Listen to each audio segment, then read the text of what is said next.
an alligator. Was she there with Maryjane? This is Crocodile. This is great. Look who we've got on board. It's Mark Bonnar. How you doing, Mark? I'm all right, thank you, Alan. How are you? Now, it's a bit of an awkward situation because you're on here to promote the Traitors. The Traitors, yeah. But we can't talk about it. No, we can't, can we? We were both on it. We were both on it. We were in glorious Inverness. Yes, and it was stunning. And beautiful. We had the weather. It was so lovely. Right, wasn't it? So lovely, so lovely. And we actually spent so much time with one another. Yeah. And I'm not going to say anything, but I think we're friends, aren't we? I would like to think so. Yeah. I don't know if you think that. I do. You do, we're good. friends, Okay. and we've made lots of friends up there, but obviously we can't say because we don't want to spoil it. Yes. But I mean, it's weird, Traitors, isn't it? Because the only time I've ever had people stop me in the street and tell me everything is probably RuPaul's Drag Race. You know? Yeah. But yeah, so no spoilers here. So tell us your most overrated place you've been in the world on holiday. Where you've gone, oh, this is a bit crap. Oh. And we're not shaming countries and stuff, but something gone wrong where the weather's been a bit shit. Your hotel was crap. We went to, not Crete, Cyprus, years ago, me and Luce. Yeah. And they put us into, I think we booked it through, it was before the days of the internet, so we booked it through some travel company or another, I can't remember who, but when we got there, the room that we were in didn't have and I love Cyprus, I've been at Cyprus loads of times, but this particular hotel in Paphos was really not, this room they put us in, the curtain was hanging off the thing, the aircon wasn't working, so we spent one night in it and went down and like, you know, vociferously complained. Yeah. And they shifted us up to this beautiful, on the other side, we were overlooking the car park, that was the other thing, and they shifted us up to this gorgeous thing with bowls of fruit and over the balcony. So that's the only time I've ever complained. Oh, come off it. I don't complain. I'm not a complainer. You went in my downstairs toilet and came out. There's no soup. You complain. I'm on to people I know. But when it comes to sort of challenging authority, I'm a wee bit like, no, everything's fine. But can I be honest with you? I did have some soap in there, that molten brown, but you know the brown one? With no towel, and my friend came out and she had all the brown over her hands, and I was like, what have you done? Wiped your ass with your hand? And she said, no, it's because it's that molten brown. I love it. I could drink it. I love the brown one.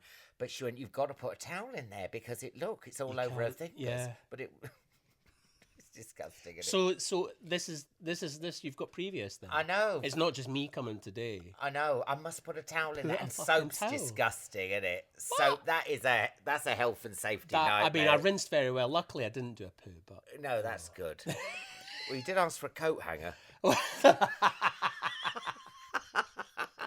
Lovely. Oh, darling.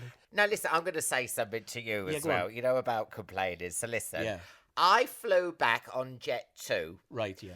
To Leeds the other day. Now, have you seen the campaign, the social media? Jet 2 holidays. Well, everybody's nicking the music, aren't they, and putting it on. In fact, we did it for our holiday. Because, Lucy, we were in that storm in the camper van. And so we were in a campsite in Kyle of Tongue. And she opened the door. She'd gone to the boot to get some, and she opened the door, and she had a bottle of wine and a bottle of juice. Yeah.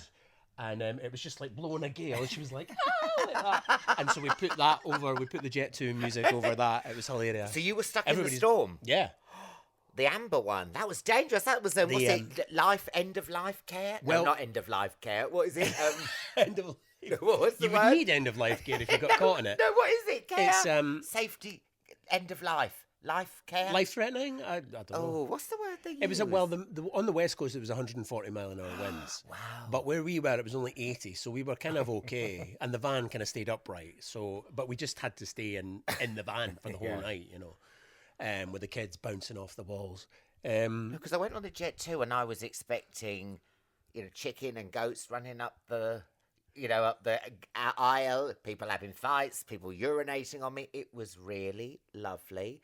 The staff were amazing. Yeah. Nice and clean. I mean, yeah, Jet 2, respect. But the one thing that did make me laugh, when you fly like on BA and they push the duty-free trolley down, they usually go, obviously we can't advertise alcohol and tobacco, but please have a quiet word if you'd like anything, because they can't promote it. On Jet 2, the woman said, vodka's half price. Why not treat yourself to a bottle of vodka to have with your family? She was pushing it on us. I loved it. I bought some fags. I started smoking. 140 a day for emphysema. So you complained about Cyprus. Where's been your best holiday? I'd have to say the most kind of luxurious, not luxurious, but the most kind of we've pampered ourselves, because when you're in our business, obviously you're scared to go anywhere because you might get a job, So, in fact, the guaranteed way to get a job is to book a holiday. That's it's the old saying, isn't it? Yeah, if you want to get work, book holiday. Book holiday, yeah.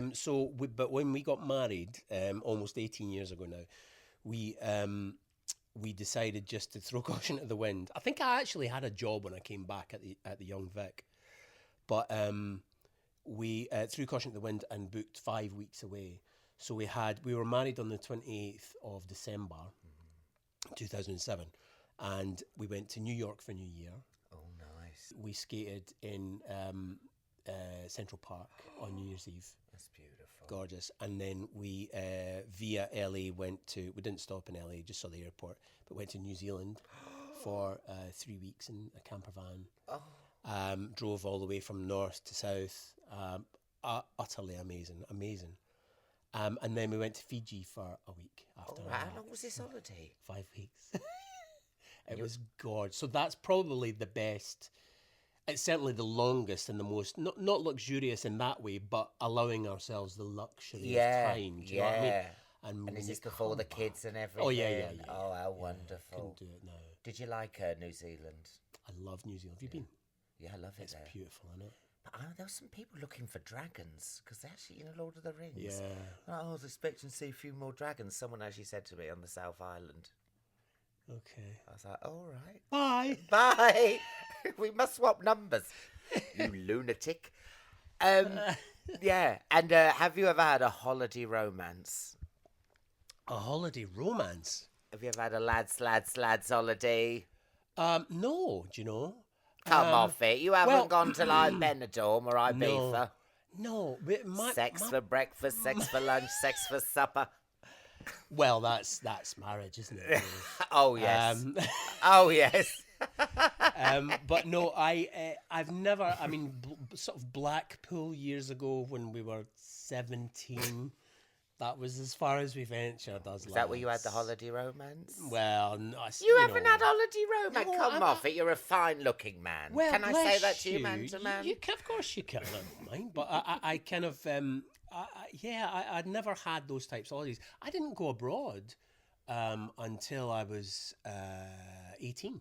I didn't go, and because we always just used to go on holiday to Scotland, up north, up the west coast, up to Glen Etive or Glencoe, Torridon, all those beautiful, beautiful places, which is one of the reasons why I wanted to take the kids there this summer, to show them where I used to go.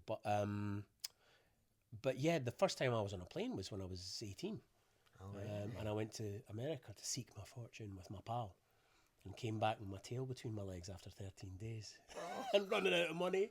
Too scared to ask for work or, we kind of thought, yep, we're going to go for 6 months initially, see how it goes. Funny. Might stay there. Really? And came back after 13 days. Oh, bless. I mean, your career hasn't been too bad. It's not been affected too badly. No, but I wasn't an actor then. I worked for in fact, I left my job to do that. I worked for the council. You came back 13 days later? Oh, my God, how embarrassing. I know, right? I was like full of, Yeah. And I was just too young. Got there and sort of thought, oh, my God, I can't. I was in fear constantly, pretty much. I kind of felt a wee bit responsible for my pal as well, because it was her. It was her idea to go, and she really wanted to do it. And I was like, yeah, I'll come with you. And I sort of thought, I don't think you haven't really thought it through. Hadn't thought it through. No, should have set up some things before we went. Yeah. But I'm here, so it's worked out. Well, of course it has. We like to ask people about on the podcast hidden gems. Now I've actually got a hidden gem that I'd like you to talk about. Oh, okay. Your dad with those hippos. Yeah. That sounds amazing. Tell us a little bit about that. Because, we like people to go off the beaten track and the hippos and all the art and stuff in these new towns. It's amazing. Yeah, well, I think... you did a documentary on it, didn't you? I did, called Meet You at the Hippos. In fact, that was our first stop. When we took the kids around Scotland, a couple of weeks ago, we decided to go to the Hippos first and show them my dad's, what he made in 1971. The Hippos are mostly in Glenrothes. They're dotted around, actually, in other places. But he in 1971 he became assistant town artist, and back in the day, the Scottish new towns, most of them employed an artist to work alongside the planners and the architects to make pieces of art, because a lot of one of the reasons obviously was to make the place exciting and thought provoking for adults and kids. And to play on them. The remit was they had to be sat on and played on and blah blah blah. But another sort of subsidiary reason for them existing was because the council estates that they were building were quite uniform, and so you couldn't, finding your way around was quite a problem. So if there was a piece of art, you could always say, oh well, we're just by the Hippos, or if you see the Hippos, turn right and we're 100 yards up, whatever, or I'll meet you at the Hippos, that's it's kind of turned into Dad's legacy. He's actually just finished another hippo. This one he's made out of sewing needles. Hippo Arc is what it's called. Yeah. So you can see through it, and it's made of It's incredible. Yeah. I'll show you a picture in a bit, but it's so beautiful. He's got involved with this lady called Karen Paulilo in Zimbabwe, who looks after a real herd of hippos. Yeah. And he utilised some hippo. She sent him some hippo dung that he incorporated into one of his hippos. Wow. Which is now on display because it was Glenrothes' 75th anniversary of the new town or something. He utilised, incorporated that into the concrete of the hippo. Yeah. But it's just a wonderful thing. It's kind of he's become synonymous with them. Yeah. So that's a hidden gem, I suppose, is Glenrothes and the works of art in Glenrothes. There's many, many more that countless other town artists did over the years, that the hippos are the best. But I just love the idea of it, and it's so strange to see them just popping up. Yeah. And he went back to find them, didn't he, as well? And he was like, oh my God, he's faceless. He hadn't seen them for 35 years or something. Yeah. So I think, it's a really special thing to have in your life, Yeah.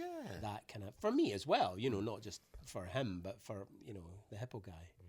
Our dad's the hippo guy. That's really cool. It's really cool. Have you ever holidayed with a famous person? Oh, no, I was thinking about this when I saw the questions. And I saw an interview with you, and I hope you don't mind me saying, at Luton Airport, you holidayed with a Sweet Maryjane? At Luton Airport? Are you talking about my dalliance with... Fucking hell. It's the only time... You don't have to talk about it. The only time I've ever been arrested. The only time I've ever been arrested, it was actually Stansted Airport. Oh, sorry. It was... You don't have to talk about it. No, I don't mind. I was doing my research and I went, what the fuck? It was back in the days when I was a toker, and I don't toke anymore, but other drugs are available. And the hippos do exist, by the way. You won't just, wow, that's some good shit. Well, I think that's actually how they came about, to be honest. But it was only a couple of years after I'd moved down to London. I was a sort of fresh actor. I was on the radio rep, or I'd been on the radio rep, and I was flying up to Edinburgh to do a radio. And I think I'd never been on a domestic flight before. So, this was years after the America sojourn. I'd maybe been abroad, but I thought, well, it's a domestic flight. They're not going to check my baggage. I had the joints worth left. I put it in my front pocket of my rucksack, put my rucksack through the beep beep, and he was holding my rucksack when I came through the security bit. He was holding my rucksack. He said, mind if I check it? And I went, oh. I went, no, I don't mind. And he first thing he did was unzip the front pocket where my wee lovely wooden box was. He shook it. He went, could you open that? I went, yes. I opened it halfway, and I passed it to him, and I went, and he sort of went doop like that, and he said, what's that? I went, oh no. It's hashish. He went, all right. And he was quite cool, and I thought, oh, it must be okay. And he said, I just need to check with my colleagues that that's all right, but I'm sure it'll be fine. He said, I'm sure it'll be fine. And I thought, oh, it'll be fine then. I'll be all right. But then the customs and excise people came upstairs, and they were wearing full customs and excise uniform. No. I mean, much more so than the police. Yeah. The customs and excise were like, "You a regular user?" I was like, "I don't think that's any of your business, is it?" Yeah, went, good for you. I think it is. You've just been caught with some contraband and blah blah blah. I was like, "Oh fuck!" So then the policeman came up, and the policeman, bless him, I can't remember his name. I wish I could, but he was like, "Oh." He said, he looked at the amount and he went, come on. He said, I'm going to have to caution you. And I went, yeah, no, that's all right. He said, honestly, there's so many actors that I have to do this for. He said it was the end of his shift as well. I felt really guilty because he had to stay another 4 hours with me. And then they released me. And then I had to sleep in the airport overnight and catch a flight up the first flight up the next morning. So, yeah, I couldn't obviously tell. I was mortified. I couldn't tell anybody. You weren't tasered or anything? No, that would have been a more interesting story. But oh, my God. If they ever do a celebrity border control. Yeah, Stansted Airport. That's triggering when I go back there. The floor especially. Because fuck me, you can't sleep in an airport. But you know what? Oh God, sleeping in it, that is grim. I've only ever seen that in movies, when they're hoovering around you and you're like there. Yeah. Because even when they go, they swab your bag, you start going, oh my God. What have I been near? Yeah, they're going to find like heroin or, just anything. You start thinking like, even though obviously I've given up heroin. No. Like you think it's going to be like guns or something or a sex toy. But no, always clean. They're not illegal, are they? Are they? Sex toys. Some of mine are. They should be illegal.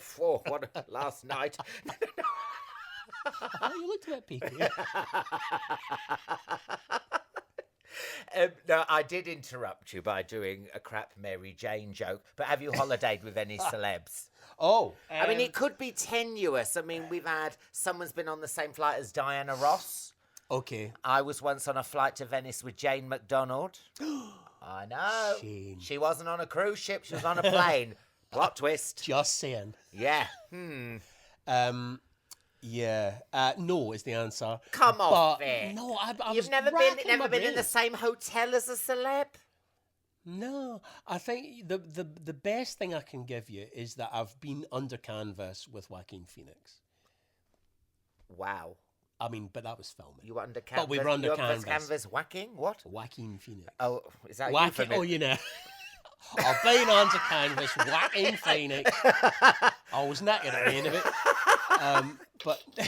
But that's amazing. What was that for? Napoleon.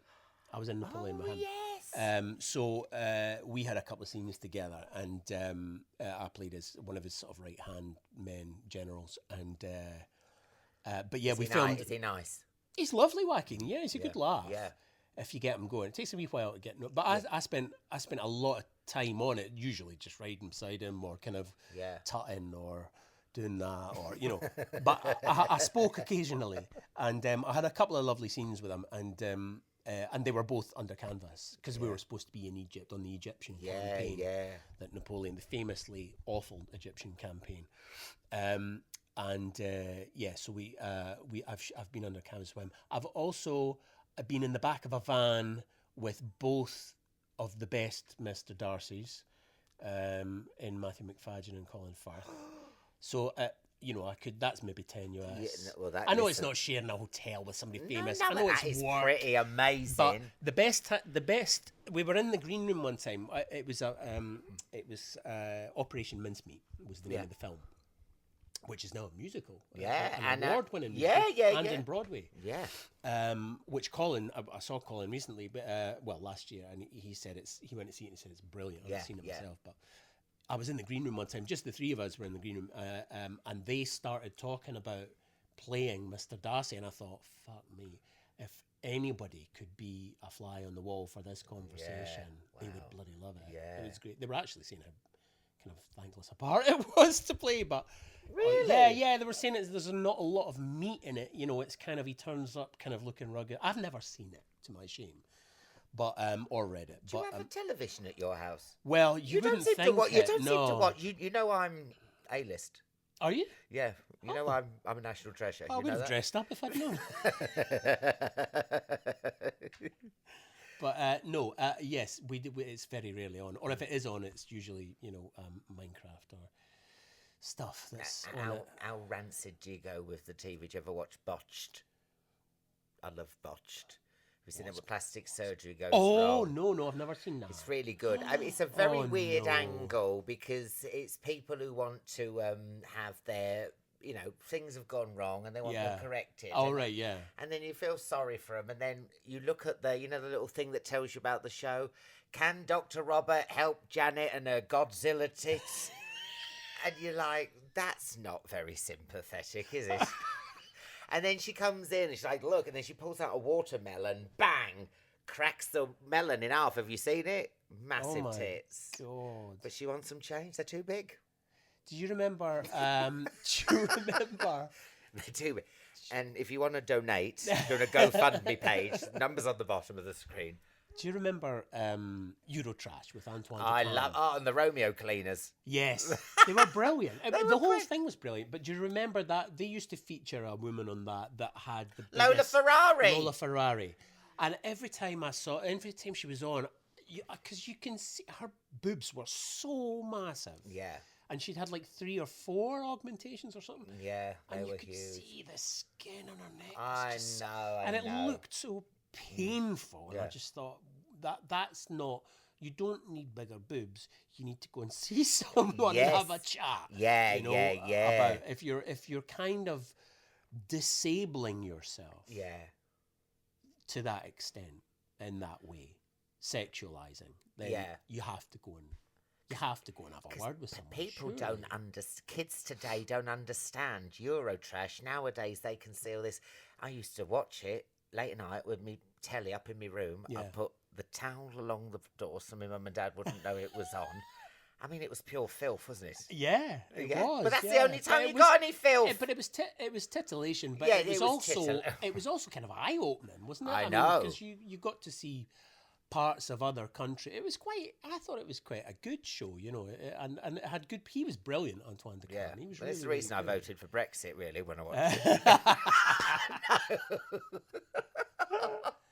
And then I remember a woman who made see-through wedding dresses. That was, where did they find these people? God and the knows. dubbing, remember the dubs over? They'd be like, oh yeah, they were brilliant. All right, yeah. They were so funny, weren't they? It was just really out of the ordinary. Let's bring Eurotrash back. Left wing, yeah. It would still do well, I think. God. What was your question? Oh my God, I know. What was? Oh, celebrities have. Yeah, no, I've no, never. No, my God, no. There are enough celebrities. Joaquin Phoenix. Wigwam Phoenix is better though. Wigwam. In a tent with Wigwam. When you're abroad, yes, will you have some of the street food? Oh yeah.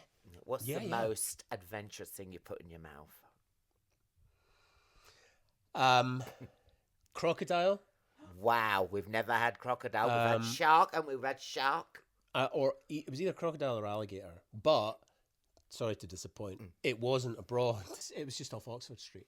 I can't remember what the name of the restaurant was. It's still there. It's downstairs. Wait a minute. Yeah. Back up with this anecdote. Crocodile off Oxford Street. Yeah, or alligator. My Lucy had kangaroo. It was interesting. It was quite chewier than chicken, but like chicken, and pleasant enough. And the kangaroo was kind of more. I seem to remember this was years ago. Yeah, I wouldn't do it now. I mean, no. It's. Do you know what?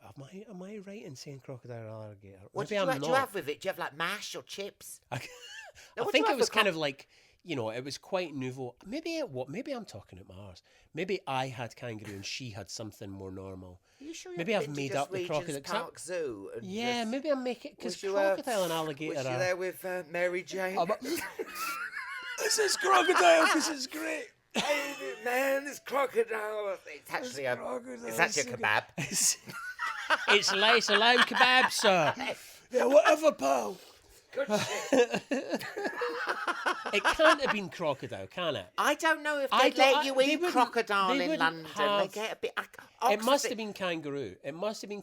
I had kangaroo and she had something else. I mean, Oxford Street is the most vanilla place for tourists. Burgers, chips, kebabs. You're not going to get crocodile. But this was awful. It was sort of up...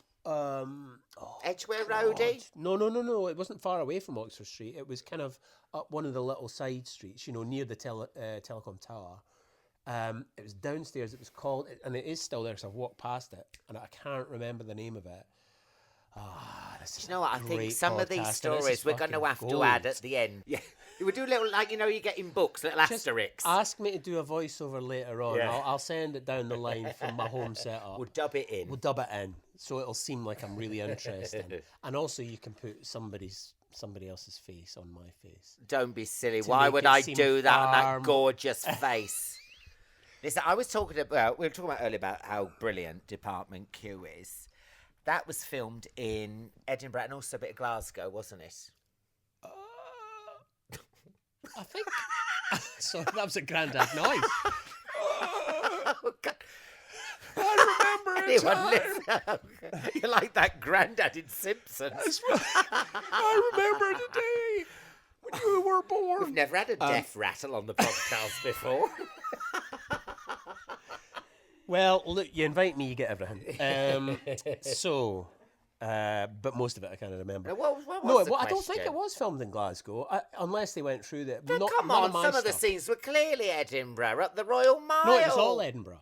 But no Glasgow. Because you don't know these days if it's AI or CGI or whatever. I think that because it was written in Edinburgh, and they specifically wanted it to be, so that you wouldn't, when you were out and about, you could go, oh, there's such and such. And in fact, I got a lot of texts or DMs on social media saying, I'm so glad that they joined up. It was joined up. That you went up those stairs and you got onto the Royal Mile. Yeah. Or you went there because you could sort of go, oh, that's good. So people from Edinburgh were texting me going, this is great. I'm really glad that they didn't, suddenly you're on Sauchiehall Street after walking up the top of the Royal Mile or something, it was all Edinburgh, as far as I know. They might have gone, but there was a lot of it was studio actually. Just there's a great studio down in Leith Docks, a huge warehouse. That we first used for the rig a few years ago, and that's been used a lot for various things, Amazon things and Netflix things now, and it's a great resource for the city, so there's a lot of things. It's got parking, which was always a problem in Edinburgh if you're filming, which is why a lot of things were filmed in Glasgow, because it's quite prohibitive to film in Edinburgh. A lot of it was studio. It was very, very Edinburgh centric, East Coast, a lot of it, most of it. Have you got a hidden gem for Edinburgh? Because I've got a hidden gem. Have you ever been to that barber shop? That's not a barber shop, it's a speakeasy. No. Panda and Sons. You're going, what's Panda and Sons? I am. Well, it's a vintage barber shop. You knock on the back wall, open up, it's a speakeasy. Where is it? In the old town? In the old town. In the old town. It looks old. It's really good. And guess who was in there? Greg James. From Radio 1? Yes. Wow. Yes, you see. You don't see him out much, really, do you? No. Well, he's probably still there. Probably behind a fake So can you barber's. get a haircut as well? So you can go for a hair? No, don't go in there. It's a fake barber's. No, you can get a slippery nipple and, It's close to long hard screw, but you can't get a... Do you like a cocktail? Yes, now and again. Yeah, I do. Yeah, I like an old fashioned. Do you have a holiday drink? Probably. It's probably got to, because we got engaged in Mexico, and it sounds more romantic than it was. Lucy already knew. I was trying to keep it secret, but I got her ring made by a friend of ours, and all our rings were made by him, actually, by Patrick, and he'd sent me a couple of catalogues to look at sort of shapes and fittings what are they called, settings or whatever. But I'd left the catalogue on the bed and I'd gone out. And Lucy got home before me and she said, well, we're just having a chat. She went, oh, by the way, I found a catalogue or something on the bed. And I went, all the colour, I could feel the colour go. I went, yeah, I was just, looking for a Valentine's Day thing for you. Oh, sorry. She knew straight away. Anyway, we got engaged in Mexico, and our drink of choice there was pina coladas, and that's always the holiday drink because it feels, it does. It's rum, coconut. Is it rum and coconut? Rum and coconut and something else. Nice. Pineapple rum, and that's right. Coconut's gorgeous. I love a pina colada. But as long as it's strong enough, not too much of the sweet juicy stuff, but enough booze. Booze, yeah. But the Yucatan Peninsula is where we were, so we were just south of where all the Americans go to, that nuts place where all the students go. I can't remember the name of it. Cancun. Cancun. Yeah. Spring break. We went there one day and it was horrific. But we went south. We drove south and went to visit all the Mayan stuff. Oh, I love all that. Did you go to Palenque? God. I went there, Palenque. They've only unearthed a third of the Inca place. It's like Pompeii, and they've only done a third of it, and they keep revealing more and more of it. That's absolutely amazing. It's so incredible, isn't it? One of the most amazing holiday experience for me was being on my birthday and just seeing all the fireflies just come out of the thing at night near this Inca or Mayan ruin. It was so amazing. Wow. And you also went, and you might not think I would like it there, Isla Mujeres, Island of Women. Oh. Yeah, that was nice. I know you must be thinking I'd be going bleh when I went there. No, I loved it. Why is it called the Island of Women? Do you know? I don't know. Oh, right. Wall to wall, Fanny. No, I don't.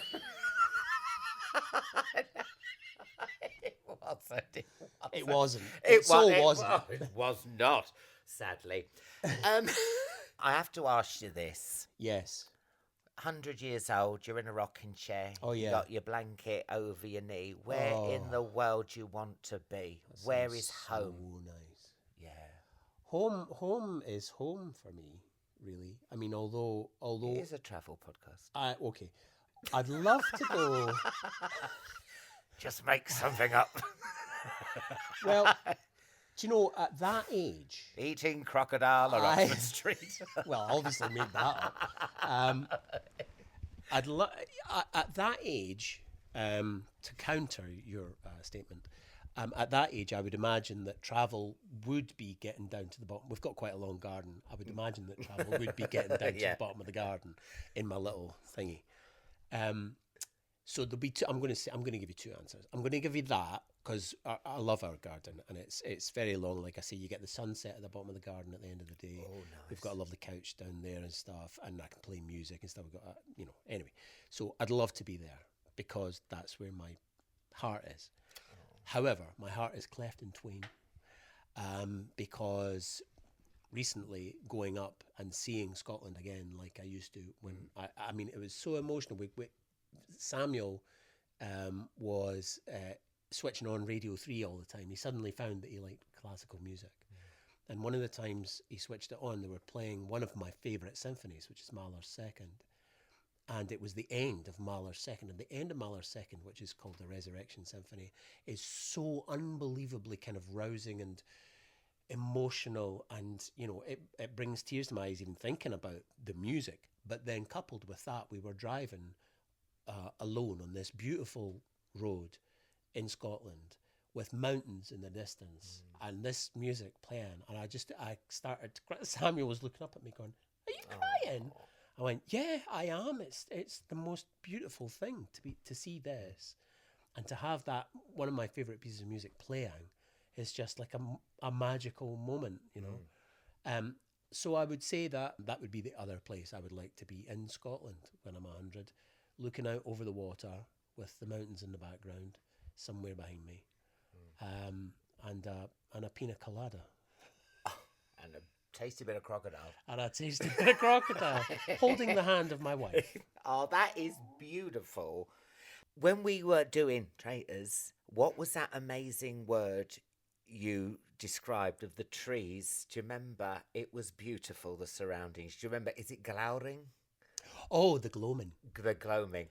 And we were in a valley, weren't we? And we did a lot of driving around, blah, blah, blah, no spoilers. And then the way the trees were on that hill and the way the light, and there's not a word in English, is there? But the Scottish word is... It's gloamin, Gloamin. Yeah. Gloamin. And it's for at a certain time of the evening, when the sun is almost set, it suddenly pings everything. Yeah. And that's called the gloamin, hence the song Roaming Through the Gloamin. Yeah. Oh, it's lovely because it stayed with me. I mean, as you know, my memory is shit. So for me to remember that, I was like, I'm flattered that you remember that. Yeah, because you said to me when that's gloaming like that. Yeah. Well, listen, we're about to start our descent, so we've got time for a very quick fire round, okay? Right. Anchor what or anchor so what? Yes. No, do you like going up monuments and stuff? Up monuments? No, I mean, were you like, you're like, I'm just going to stay at the hotel, or, look, there's the Taj Mahal, I'll go there. What did you say, anchor? Anchor what or anchor so what? It's just like... What's anchor? Anchor what? It's that temple in Cambodia. Oh, it's a play on words. It's like... Oh. Is that the one that's got the trees growing through it? Yes, I know. So would you rather go there or would you just stay in your hotel? Well, fuck that, I'll go there. Of course, that's just a question. All the time. All right. Why are you even asking me that? Listen. All the time. I love that kind of... I love getting out and about and into the country. Yeah, I know. I knew you would because you do so much travelling. Safety demonstration or too much concentration? Do you listen to the woman's thing or do you just put your earpods in? Well, do you know what? Be honest now.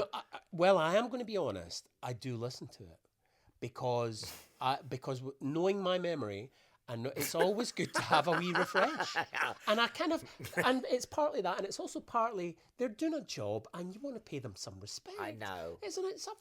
Why would you want to do that? You know, God knows how many times a day they do it. So pay them the respect. And you've been on stage, I've been on stage. There's nothing worse than you're doing all your acting or you're telling your jokes. See somebody on their phone. Yeah. You're like, on Twitter. Come you're on. Like, So this is for you fucker. Yeah, but I go OTT. I stare at them like... Oh, well, you can do that in your job. I can't. I'm not... Well, I could. No, I'm talking about the air steward when she's doing the Oh, thing. okay. If someone next to me is not listening, I'm like this. My eyes are bulging out like I've got a thyroid problem. I'm like that. Yeah. I'm listening. I'm listening. My eyes hurt. Mile High or I'm Too Shy? Are you a member of the Mile High Club? No. Okay, all right. Moving on. I've never had the opportunity. No. Beach or pool? Oh, beach. What would you rather? Beach. Yeah. Oh, all right. The pool's nice, but I mean, get down to the beach. Get about it. Sunburn or jellyfish sting? Which one would you rather have? I've never been stung by a jellyfish, so jellyfish sting. Just to see what it's like. Try something new. Well, somebody has to pee on you, don't they, afterwards? Yeah, if you get stung on the face, that's awful. And last but not least, tip 'em or fuck 'em. Do you give good tips or you're like, never see you again, you ain't get my money? Oh, I thought you meant something else. Okay. Well, when we had Tom Jones on here, he said tip 'em then fuck 'em. Oh, of course. Well, that's Tom. That's Tom Jones for you. I love Tom. Oh, he was brilliant. He's great, Tom. I'm going to have to listen now. I didn't know you had Tom Jones. Yeah. Jesus, I'm sitting in some kind of reverential... This story will blow your mind. Because we had Mariah Carey there last week, you know that. Yeah, you told me. I couldn't believe that. Yeah, wonderful. Tom Jones, you listen to this story, and it's a little taster if you want to... It's the most amazing story ever. He was in Acapulco. Tip him then, fuck, I'm sorry. No. He's in Acapulco. Yeah. And he said, I'm going to go for a swim. He had a man bag, which it was even more surprising. I didn't know he had a man bag. He took his man bag in, took all his jewellery, and he swam out. And the tide took him out. And he looked back, and he was so far out, he couldn't go back. He said, I'm going to die. And he swears he heard God say to him, swim, Tom, swim. You'll make it back. And I'm like, you are? And he said, yes. God said, swim, like that booming voice. And he said he swam back. He said God told him. The tide took him out and he swam back. Yeah. Wow. I mean, I was blown away by that story. Of course, he said it with gravitas. With my voice, it's annoying, but when he said it with that booming, lovely voice, there you. Oh, I've ended on a bit of a downer. No, he's alive. He's alive. He survived. He survived. He's richer than both of us put together. Yeah, I know. Yes. Thank you so much, my love. If you'd like to collect your emotional baggage from the carousel, thank you. We hope you enjoyed your flight. Don't forget to like and subscribe. Don't ever forget, life's